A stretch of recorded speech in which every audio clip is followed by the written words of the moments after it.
Yeah, so, Kyle front. Yeah, so I was talking to a mate and it just got me thinking. So during the whole Corona pandemic, no, is it Corona? Yeah, COVID. Um, let me just, yeah. During the whole Corona thing, one thing that I am really concerned about is those who struggle with depression, um, who tend to self-isolate, um, those who struggle with alcohol issues, be it a full-blown addiction or like a tendency, those with eating problems, that sort of thing. I like bald on one side, I love it. Um, so yeah, I just wanted to do a wee, like, what you can do, sort of like, if you're struggling a wee bit. Number one with depression is like I said, like, none of us are doctors. We ain't, like, we're getting close to the training and that, but we ain't there. We're not doctors.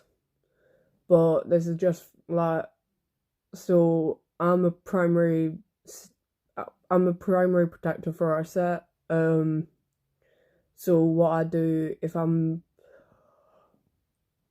tired. Uh, what try and do if I notice that I'm just depressed or whatever, like, we feel we're getting a wee bit on the depressive side, is make sure you get out, get a shower. Not get out of the house, get out your room, get off your bed, and really do try get a shower. Because even though it doesn't seem that significant, it one gets you out of the environment of being stuck in your room. It gets you doing something, it gets you clean, and you feel better. And also, because you've broken the cycle of waking up and going to sleep in your room, that it will get likely, again from my own experience, it will get your brain sort of thinking about other things instead of just feeling shit. It, like, you might spot something on your way out the shower and then get distracted. Like, I kind of, obviously, like I said, can only speak from our own experience. We've got a wee bit of ADHD. It does help that we being a multiple, there are more people to carry out roles, that sort of thing. But I've noticed whenever I get like a secondhand depression, like, that does tend to help me a lot. Is get a shower, um, get dressed, even if you're not going out, because, like, sucks to suck.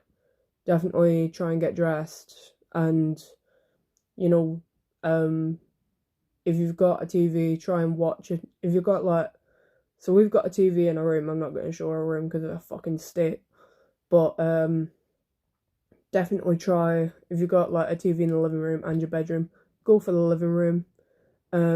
If you live with someone that, like, it doesn't suit you, should be like in the living room or around other people, that is totally fine. But also make sure if you've got medication that you're taking it. If you've got vitamins, that sort of thing, make sure you're taking them regularly.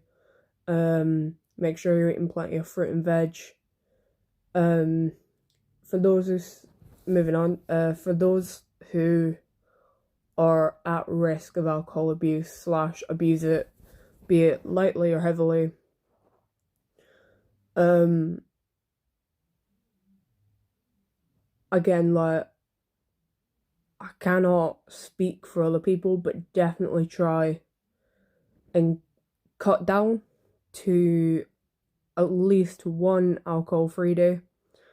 Cause I might be speaking out my arse, but it's more about how many alcohol-free days you have, than it is about how much you drink. For example, if we are getting shit-faced Friday through Sunday, but we're sober Monday through Thursday, yeah, that sort of gives the liver a chance to settle down, sort of readjust, clean itself out.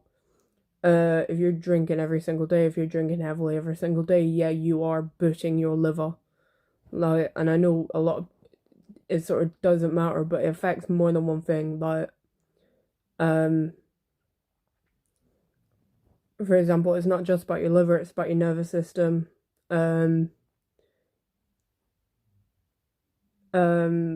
so you might notice you get numbness in your hands and fingers. That's from what I remember, neuropathic damage or something. Um, because basically, like your nerves have been soaked with alcohol. They struggle to deliver proper sensations throughout the body.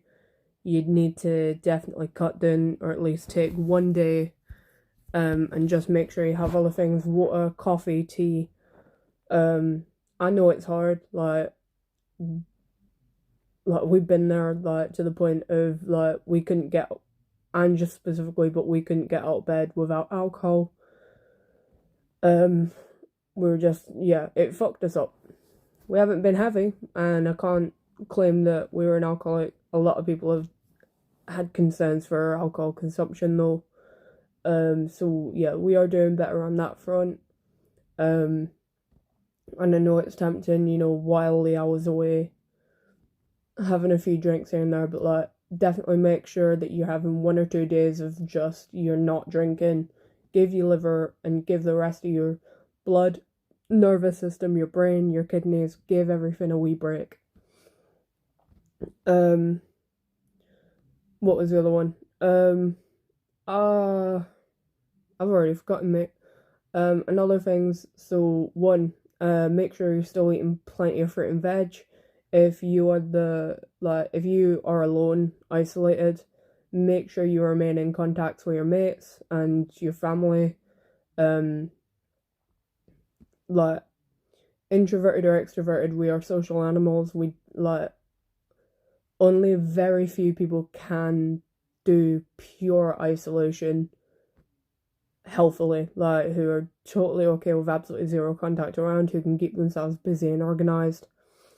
For most of us, and especially young people, I know that a big thing is I can't see my friends. I feel a wee bit shit.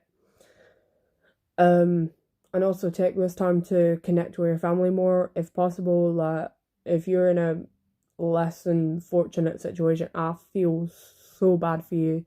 I feel for you. I understand, but definitely, like if you're capable of it, take the time to get to know your family. Take the time to call your mates, text your mates, sort of make sure everyone else is okay. Because even if it's just shitty, or not shit, but small talk, like, oh, I've had a bad dream, like, it's something you're socializing, it passes the time. I mean, some conversations can, like, start from small talk and go on for hours, so definitely consider that.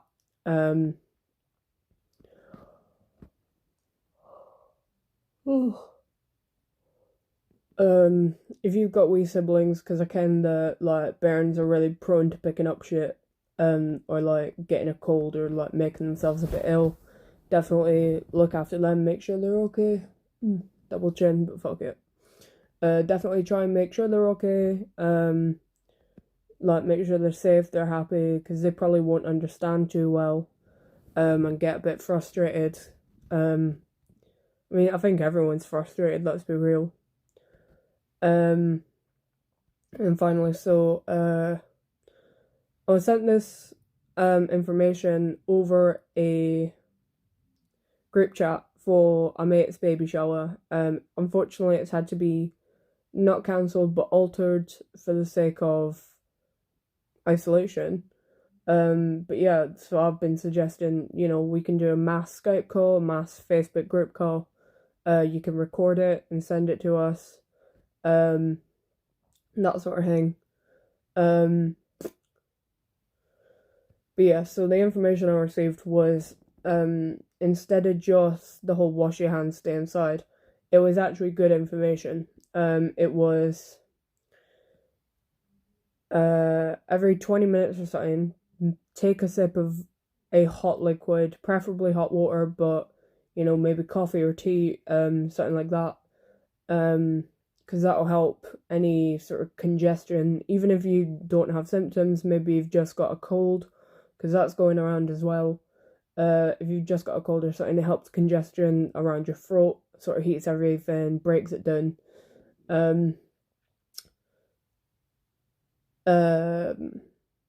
Gargling with, I think it was warm water with vinegar, salt, citrus, I believe. I could be wrong. But yeah, vinegar or salt, because that then will, it basically acts as a disinfectant and an antibiotic. Well, not an antibiotic. It'll act to disinfect, so anything that you've got stuck to your throat or mouth, it'll wash that out. What was the other one? Like every day, clean down metal surfaces, because the COVID virus can sit there for days, and remain live. So yeah, clean down your surfaces, and also, so COVID can, even if it don't get into you through your eyes, mouth, nose. Also, yeah, so the disease can enter through your eyes. It is an open tunnel into your blood system. Yeah, so also anytime you come in, so COVID can sit on your clothes and your hair and remain viable for, I believe, 9 days. So definitely, once you come back in, get a shower, get yourself cleaned off, throw your clothes in the wash, that sort of thing. That's a sort of like, the information source was from autopsies in China. The young woman who posted the information, was friends with a doctor, so who got this information. So yeah, like if you want to really protect yourself, that's definitely a good way to do it. And it makes a lot of sense. So yeah, plenty of hot liquids every 20 minutes. Take a wee sip, and gargle with vinegar, etc. That's just to keep you safe. Showering, if you've been out, that makes sense. So yeah, stay safe and play Animal Crossing with me. I'm a boring cunt on Animal Crossing because I just sit in circles. I just spin in circles. You'll like, can I just steal your fossil? I'm like, you will die. But yeah, no, like, stay safe, have fun, and I'm hoping everybody's doing good and well. Yeah,